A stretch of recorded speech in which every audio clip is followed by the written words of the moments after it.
Plan de lectura día 24, mes décimo. En Jeremías 44, desde el versículo 24, vemos la continuación de este capítulo, en donde el Señor entonces derrama su juicio sobre este pueblo rebelde que no se quiso someter a Él, que persiste en su idolatría y en su rebelión. Vemos entonces que Él dice, versículo 27, yo velo sobre ellos para mal y no para bien. No hay peor situación que pueda imaginar que esta, que el Señor vele sobre una persona para mal y no para bien. El Señor nos libre de algo así, y este pueblo se puso en esta posición por su porfía y por su rebelión entonces, que parecía no tener remedio. Y ellos entonces iban a ser alcanzados por la espada. Ellos pensaban que en Egipto tendrían protección, pero allí mismo llegaría la espada que ellos temían a manos de Nabucodonosor, y muy pocos escaparían de esto. La mayoría de ellos morirían entonces allí. Capítulo 45 vemos que el Señor habla a Baruc, que era el que servía como escribano de Jeremías, el que escribía sus profecías muchas veces, y vemos que este hermano, este hombre, se había concentrado solo en lo que implicaba personalmente para él todo este mal, pero no estaba viendo realmente el juicio que el Señor estaba haciendo sobre su pueblo, que era lo más importante, y en eso debía dolerse más allá de su dolor personal o de lo que implicara para él solamente. Aún así, el Señor entonces le llama a tener esperanza porque su vida sería conservada, el Señor lo guardaría. Pero también tengamos cuidado de solamente preocuparnos de nuestro bienestar personal cuando hay algo mucho más grande en juego, que es la voluntad de Dios, la gloria de su nombre y también lo que está ocurriendo con su pueblo. Tengamos cuidado de creer que somos los protagonistas y que se trata de nosotros, cuando en realidad se trata de la voluntad del Señor. Luego comienza en el capítulo 46 una serie de profecías sobre los pueblos vecinos, los pueblos de la región, incluyendo potencias mundiales como en este caso era Egipto.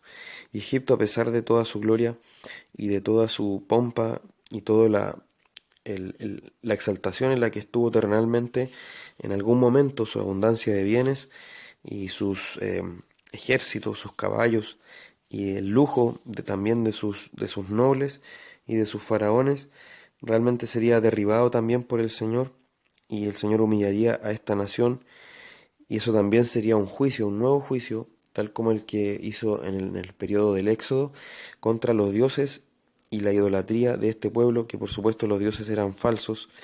Entonces el Señor demostraría también la gloria de su nombre nuevamente, juzgando a este pueblo, que había sido fuente de confianza para aquellos rebeldes judíos que insistían en confiar en esta potencia de ese tiempo en lugar de confiar en el Señor. Sin embargo, en contraste con este juicio a Egipto, el Señor promete preservar a su pueblo, quien está siendo castigado, pero no será del todo desechado.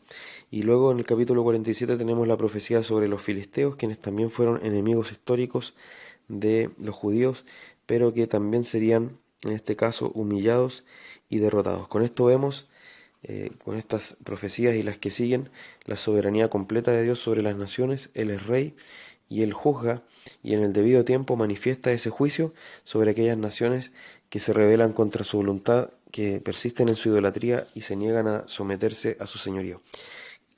Entonces procuremos someternos al señorío del Señor y reconozcamos con esperanza que Él reina sobre toda la tierra, y que nadie puede entonces deshacer sus planes ni detener su mano. El Salmo 94 ya fue comentado en la primera parte de este plan. En Proverbios 26, del 6 al 8, vemos que sigue esta sección en donde está hablando de la relación con los necios y del fruto de la necedad.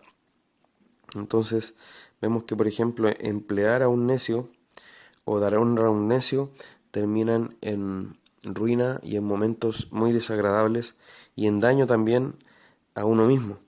Y así también el proverbio, la palabra sabia, en la boca del necio parecen como las piernas de un cojo que no le dan realmente utilidad. El Señor nos libre de la necedad, y recordemos que tal como la sabiduría eh, comienza, el principio de la sabiduría es el temor del Señor, también la necedad parte por decir no hay Dios. El necio dice en su corazón no hay Dios, tal como nos habla el Salmo 14. Roguemos al Señor que siempre en nuestro corazón reconozcamos la soberanía y la gloria de Dios. Y en 2 Timoteo capítulo 2, la continuación de este capítulo, allá en el versículo 22, nos habla nuevamente de algo que Timoteo debe huir.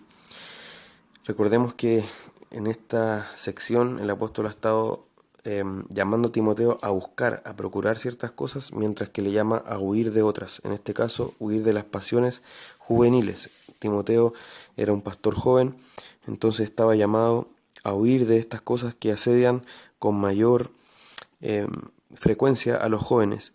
Pero mientras huye de estas cosas, debe también seguir la justicia, la fe, el amor y la paz. Es decir, no solo estamos llamados a no hacer una lista de cosas, sino a perseguir sobre todas las cosas, en este caso a Cristo, por supuesto, y en Él vamos a encontrar la justicia, la fe, el amor y la paz. Pero Timoteo debía hacer esto con los que de corazón limpio invocan al Señor, es decir, no debía hacer esto solo, sino en comunión. Y vemos que si alguien quiere realmente tener victoria sobre el pecado, pero hacerlo solo, no va a tener éxito, ya que el Señor ha dispuesto la comunión de los santos como un medio de gracia. La comunión con los hermanos es un medio que el Señor dispone para que nosotros podamos huir de esas pasiones que nos asedian y perseguir aquello que debemos perseguir y que solo se encuentra en Cristo. Y nuevamente lo llama ahora a desechar las palabrerías, las cuestiones necias. Parece que Timoteo estaba sujeto a una serie de discusiones que se le ofrecían, pero él debía desechar todas estas cosas sabiendo que el siervo del Señor no debe ser contencioso, sino que debe caracterizarse por la amabilidad, ser apto para enseñar, ser sufrido, ser manso. Y sí debe, por supuesto, contradecir o corregir, en este caso, esa es la palabra, a los que se oponen. Y vemos que los que se oponen a la fe y a la sana doctrina están cautivos en el lazo del diablo, a voluntad del diablo. Pero puede ser que a través de una reprensión mansa ellos puedan arrepentirse, y por eso mismo el pastor también debe tener no solo este brazo de la enseñanza, sino también este brazo de la corrección a los que se oponen. Y esto también sabiendo que, como dice el capítulo 3, los últimos tiempos son tiempos peligrosos. Realmente nos describe hombres acá sensuales, hombres crueles, hombres entregados a sus pecados, aborrecedores de lo bueno, que realmente son enemigos de Dios y aman sus pasiones, y lo más terrible es que tienen apariencia de piedad pero niegan la eficacia de ella. Y Timoteo debe ser capaz de evitar a estos, y tal como Timoteo también lo debemos hacer nosotros. Debemos tener mucho cuidado porque estos hombres peligrosos, que hacen que los tiempos sean peligrosos, quieren realmente destruir el rebaño, y para eso se meten en las casas de los hermanos tratando de seducir sus almas. Fijémonos también que hay personas que son la leña ideal para el fuego de estos falsos maestros, y ellos son los que siempre están aprendiendo, los que nunca se conforman, los que tienen ese espíritu inseguro, vacilante, que siempre pareciera que está descubriendo cosas nuevas, pero en un mal sentido, tal como lo hacían los griegos en el Areópago, que siempre querían escuchar algo nuevo, pero por una curiosidad pecaminosa, no por ese aprendizaje que siempre quiere encontrar más de Dios en su palabra, sino una curiosidad pecaminosa que lo lleva a cambiar constantemente de opinión. Y quienes resisten a la verdad entonces muestran que están reprobados y su entendimiento está corrupto. Y un ministerio fiel de un pastor va a hacer que esa insensatez de los que se oponen a la verdad sea manifiesta, sea notoria a todos. Contrasta con esto Timoteo, quien había sido un discípulo fiel del Señor y en ese sentido había imitado a su pastor, que había sido el apóstol Pablo.